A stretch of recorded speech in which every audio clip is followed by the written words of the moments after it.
The humid Florida air hung heavy, much like the weight in Jack Radcliffe's chest. Jack, a seasoned homicide detective, had stared death in the face countless times, but nothing could prepare him for the gut-wrenching call that shattered his world. His niece, Ashley, was gone. Found dead with her boyfriend Garrett, ruled a murder-suicide.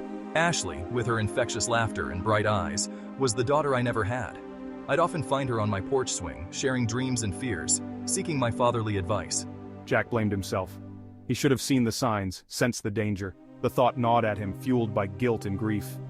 The funeral was a blur. The scent of lilies, Ashley's favorite, choked the air. The sight of her lifeless face, framed by the casket's velvet lining, was an image seared into his mind.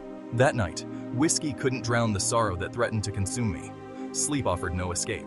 The nightmare always found me, Ashley's face, contorted in terror, whispering my name, begging for help. He would wake up in a cold sweat, the echo of her plea lingering in the silence of his empty apartment. The insistent ringing of the phone jolted Jack from his restless sleep. Groggily he answered, the voice on the other end sending a chill down his spine. It was Ashley. His mind reeled, struggling to reconcile the impossible. But her voice, laced with a spectral distortion, was unmistakable. Uncle Jack, it wasn't Garrett. He wouldn't help me. Her voice, weak and distant, pleaded from a place beyond comprehension. The line went dead, leaving Jack in stunned silence. A wave of goosebumps erupted across his skin. Was it a hallucination, a cruel trick of his grief-stricken mind? He clung to the hope, however irrational, that Ashley was alive. This had to be some sick joke, a cruel prank. He tried calling back, but the number was non-existent. The phone felt cold and heavy in his hand, a tangible reminder of the impossible. Desperate for answers, Jack revisited Ashley's case file. He scoured the details, searching for any inconsistency, any shred of evidence that could explain the chilling phone call. The official report painted a picture of a jealous lover, driven to murder-suicide. But something felt off, a nagging dissonance that he couldn't ignore.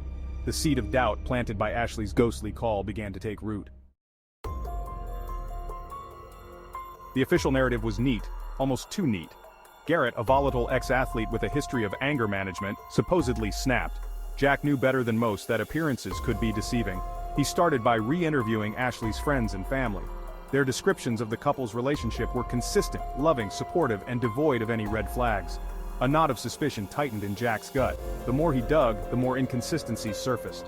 The forensic evidence, the witness testimonies, it all felt manipulated, orchestrated to fit a predetermined narrative. One name kept popping up during my investigation: Georgie. Ashley's friends mentioned him as a close confidant, someone she had confided in about her troubles. But no one seemed to know his full name or anything concrete about him. The mystery surrounding Georgie deepened Jack's suspicions. He felt like he was walking a tightrope, balancing his rational mind against the chilling reality of the phone calls. Each night, the phone rang at precisely 2:03 a.m. Ashley's voice, faint and desperate, echoed through the receiver, revealing fragmented pieces of the truth. She spoke of betrayal, of a conspiracy that ran deeper than anyone could imagine. With each call, the line between reality and the supernatural blurred. Ashley's spectral messages became Jack's lifeline, his only connection to the truth. She guided him to specific locations, urging him to uncover hidden clues. A cryptic note tucked away in her favorite book, a seemingly insignificant detail from a security camera footage. Each piece, insignificant on its own, formed a chilling mosaic of deceit. He discovered that Georgie was not just a friend, but a dirty cop, deeply entangled in a web of corruption that extended far beyond Ashley's case. Garrett, it turned out, had stumbled upon this network of illegal activities and had been marked for elimination. Ashley, caught in the crossfire, became collateral damage. Jack found himself walking a treacherous path, questioning everything and everyone. The line between right and wrong blurred as he delved deeper into the murky world of police corruption. He was a man possessed, driven by an almost primal need for justice, fueled by the ghostly whispers of his niece. With each passing day, the stakes escalated. The cryptic warnings from Ashley became more urgent, her voice laced with a palpable fear. He knew time was running out, not just for him but for Ashley, trapped in the ethereal purgatory between life and death. The investigation took a dangerous turn when Jack found himself the target of veiled threats. Every move I made seemed to be anticipated, my steps shadowed by unseen adversaries. The hunter was now the hunted. The realization hit him like a punch to the gut. He was in too deep, but there was no turning back. Ashley's phone calls became more frantic. She described a planned hit, a drive-by shooting orchestrated to silence me permanently. The details were chillingly precise, the location, the time, the car. Fear, raw and primal, coiled in his stomach, yet he couldn't let it paralyze him. The night of the ambush arrived, cloaked in an eerie silence. Armed and waiting, I felt the adrenaline surge through my veins. The screech of tires shattered the quiet. Headlights momentarily blinded him. A barrage of gunfire erupted, the air thick with the smell of gunpowder. I returned fire, my instincts taking over. The world spun into a chaotic symphony of light and sound. When the gunfire ceased, an eerie silence descended. Jack looked at his trembling hands, surprised to find himself unscathed. The assailants had vanished.